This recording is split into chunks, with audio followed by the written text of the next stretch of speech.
اعوذ باللہ من الشیطان الرجیم بسم اللہ الرحمن الرحیم قل اؤنبئکم بخیر من ذلکم للذین اتقوا عند ربهم جنات تجری من تحتها الانہار خالدین فیہا وازواج مطہرة ورضوان من اللہ واللہ بصیر بالعباد۔ محترم سامعین، اس سے پہلے سورہ آل عمران کی 14ویں آیت میں ہم نے سماعت کیا تھا کہ اللہ تبارک و تعالی نے دنیا کی 6 بڑی نعمتوں کا ذکر فرمایا تھا۔ اسی کی توضیح مزید اخروی نعمتوں کے بارے میں اللہ تبارک و تعالی سورہ آل عمران کی 15ویں آیت میں ارشاد فرماتے ہیں۔ ہم اس کا ترجمہ پہلے سماعت فرما لیں، اس کے بعد کچھ تفسیر سماعت فرمائیں گے۔ قل اؤنبئکم بخیر من ذالکم، کہہ دیجئے کیا بتاؤں میں تم کو اس سے بہتر۔ قل اؤنبئکم بخیر من ذالکم للذین اتقوا عند ربهم، پرہیزگاروں کے لیے اپنے رب کے پاس باغ ہیں جن کے نیچے نہریں جاری ہیں۔ عند ربهم جنات تجری من تحتها الانہار خالدین فیہا، جن کے نیچے نہریں جاری ہیں، ہمیشہ رہیں گے ان میں، اور عورتیں ہیں ستھری اور رضامندی اللہ کی، اور اللہ کی نگاہ میں ہیں بندے۔ الانہار خالدین فیہا وازواج مطہرۃ ورضوان من اللہ، اس باغات میں ہمیشہ ہمیشہ رہیں گے، اور بیویاں ہیں صاف ستھری، ورضوان من اللہ، اور اللہ کی رضامندی ہے۔ واللہ بصیر بالعباد، اور اللہ تعالیٰ اپنے بندوں پر نگاہ رکھے ہوئے ہیں، یعنی اپنے بندوں کو دیکھنے والے ہیں۔ الذین یقولون ربنا اننا آمنا فاغفر لنا ذنوبنا وقنا عذاب النار، وہ لوگ جو کہتے ہیں اے رب ہمارے، ہم ایمان لائے ہیں، سو بخش دے ہم کو گناہ ہمارے، اور بچا ہم کو دوزخ کے عذاب سے۔ الصابرین والصادقین والقانتین والمنفقین والمستغفرین بالاسحار، اور صبر کرنے والے ہیں اور سچے ہیں اور حکم بجا لانے والے ہیں اور خرچ کرنے والے اور گناہ بخشنے والے پچھلی رات میں۔ یہ نیک بندوں کی صفات کو ذکر فرمایا ہے۔ اس سے پہلے کی آیات میں اللہ تبارک و تعالی نے دنیا کی 6 بڑی نعمتوں کو ذکر فرمایا تھا، اور ارشاد فرمایا تھا کہ جو دنیا کی ناقص اور فانی نعمتوں میں مست ہو گئے ہیں، فرما دیجئے میں تمہیں ان سے بہتر، بہت بہتر نعمتوں کا پتہ دیتا ہوں جو اللہ تعالیٰ سے ڈرنے والوں اور اس کے فرما برداروں کو ملیں گی۔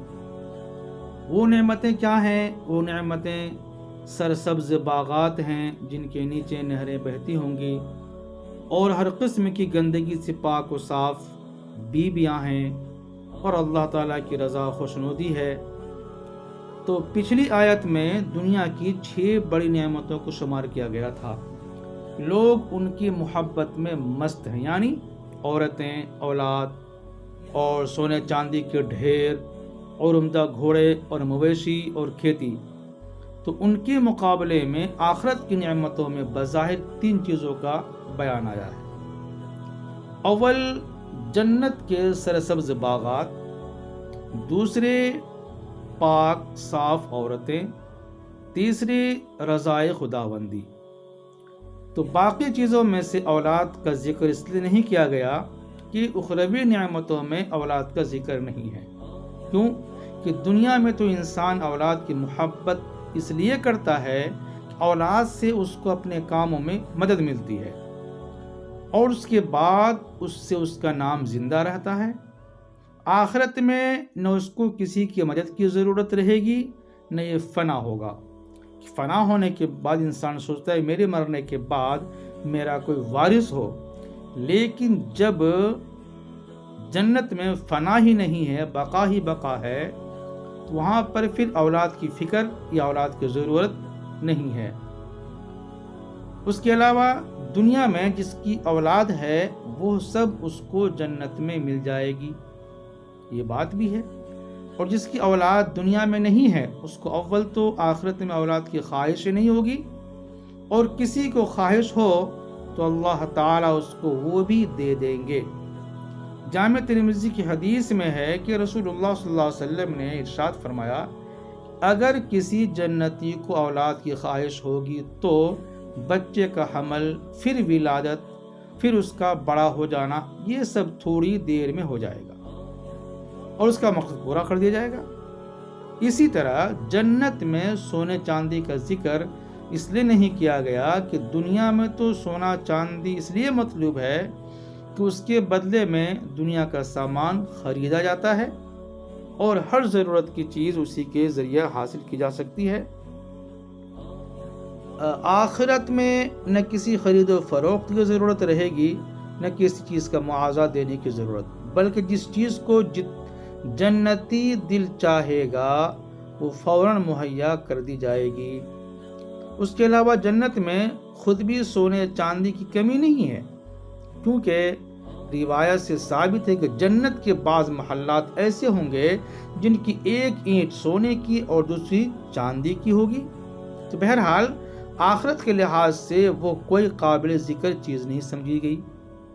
اسی طرح گھوڑوں کا کام دنیا میں تو ہے، اور دنیا میں یہ ہے کہ ان پر سواری کر کے مسافت سفر طے کی جائے، لیکن وہاں جنت میں نہ سفر کی ضرورت نہ کسی سواری کی۔ البتہ بعض حدیث سے یہ ثابت ہے کہ اہل جنت کو جمعہ کے روز عمدہ گھوڑے سواری کے لیے پیش کیے جائیں گے، جن پر سوار ہو کر اہل جنت اپنے اعزاء اور احباب سے ملاقات کے لیے جایا کریں گے۔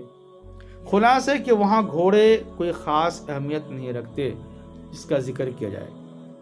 اسی طرح مویشی جو کھیتی کا کام دیتے ہیں یا دودھ کا، یہ سب اللہ تعالیٰ نے جنت میں بغیر ان مویشی کے واسطے کے خود عطا فرما دی ہے۔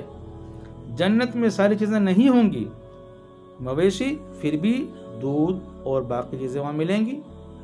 یہی حال کھیتی کا ہے کہ دنیا میں تو کھیتی کی مشقت مختلف اجناس کے اور مختلف غلہ جات کے پیدا کرنے کے لیے اٹھانی جاتی ہے، لیکن جنت میں یہ ساری اجناس، سارے غلہ جات خود بخود مہیا ہوں گے۔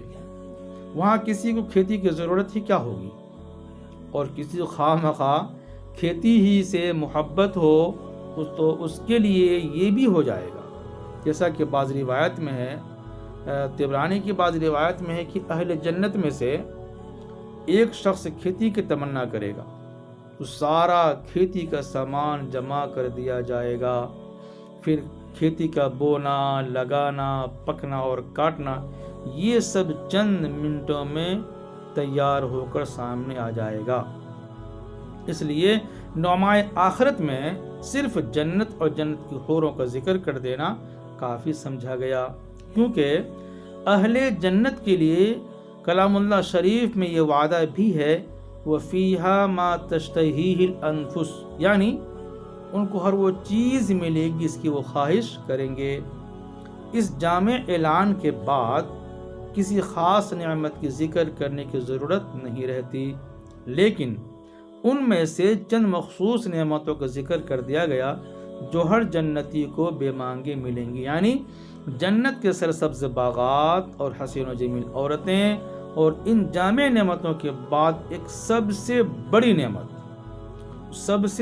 نعمت کا ذکر کیا گیا ہے جس کا عام طور پر انسان کو تصور بھی نہیں ہوتا۔ وہ کیا ہے جو سب سے بڑی نعمت ہوگی؟ وہ اللہ تعالیٰ کی دائمی رضامندی ہوگی، دائمی خوشنودی ہوگی، جس کے بعد ناراضگی کا خطرہ نہیں رہتا۔ چنانچہ حدیث شریف میں ہے کہ جب سب اہل جنت میں پہنچ کر مسرور و مطمئن ہو چکیں گے اور کوئی تمنا نہ رہے گی جو پوری نہ کر دی گئی ہو، تو اس وقت حق تعالی شان خود اہل جنت کا خطاب فرمائیں گے، اب تم راضی اور مطمئن ہو، کسی اور چیز کی ضرورت تو نہیں؟ وہ عرض کریں گے، اے ہمارے پروردگار، ہم نے یعنی آپ نے اتنی نعمتیں عطا فرما دی ہیں کہ اس کے بعد اور کسی چیز کی کیا ضرورت رہ سکتی ہے؟ حق تعالیٰ نے فرمائیں گے، اب میں تم کو ان سب نعمتوں سے بالا اور برتر ایک اور نعمت عطا کرتا ہوں، وہ یہ ہے کہ تم سب کو میری رضا اور قرب دائمی طور پر حاصل ہے۔ یعنی ہمیشہ کے لیے اللہ تعالیٰ رضامندی کا پروانہ جنتیوں کو عطا فرما دیں گے کہ اب ناراضگی کا کوئی خطرہ نہیں رہے گا۔ اس لیے جنت کی نعمتیں، جو جنت کی نعمت ہمیں ملنے والی ہے، تو اس نعمائے جنت کے سلب ہو جانے کا یا کم ہو جانے کا یا چھن جانے کا کوئی خطرہ باقی نہیں رہے گا۔ اس لیے دنیا کی نعمتیں جتنے بھی ہمیں ملی ہیں ان کو صرف اور صرف کام چلانے کے لیے ہے، جیسے کہ آپ نے اس سے پہلے سماعت کیا ہے، لیکن آخرت کی جو نعمتیں ہیں وہ ہمیشہ کے لیے ہے، اس سے انسانوں کو دل لگانا چاہیے، اس کی فکر کرنی چاہیے۔ انہی دو آیتوں کا خلاصہ یہ ہے، اور اللہ کی رضامندی حاصل کرنے کے لیے ہمیں وہ سب کچھ کرنا چاہیے جو شریعت نے ہمیں کہا ہے اور بتلایا اور سکھایا ہے۔ اللہ ہم سب کو صحیح معنی میں توفیق عطا فرمائے، اور ان حضرات جو صفات ہیں جو قرآن نے بیان کیا ہے، وہ لوگ جو آخرت سے دل لگاتے ہیں، دنیا میں صبر کرنے والے ہیں اور سچ بولنے والے ہیں، الصابرین والصادقین والقانتین، اور با ادب ہو کر کے اللہ کو راضی کرنے والے ہیں، والمنفقین، اور اللہ کے راستے میں خرچ کرنے والے ہیں، والمستغفرین بالاسحار، اور سحر کے وقت میں، یہ رات کے آخری حصے میں اپنے گناہوں کو بخشوانے والے ہیں۔ یہ صفات کو ہمیں ذہن میں رکھ کر کے دنیا میں زندگی بسر کرنے سے آخرت ہماری تباہ نہیں ہوگی، دنیا بھی ہماری بن جائے گی اور آخرت بھی ہماری بن جائے گی۔ اللہ ہم سب کو صحیح معنی میں عمل کی توفیق عطا فرمائے۔ دینی، اسلامی اور اصلاحی اور اخلاقی باتوں کا دوسروں تک پہنچانا ہر مسلمانوں کا دینی فریضہ ہے۔ وما توفیق الا باللہ، علیہ توکلت و الیہ انیب۔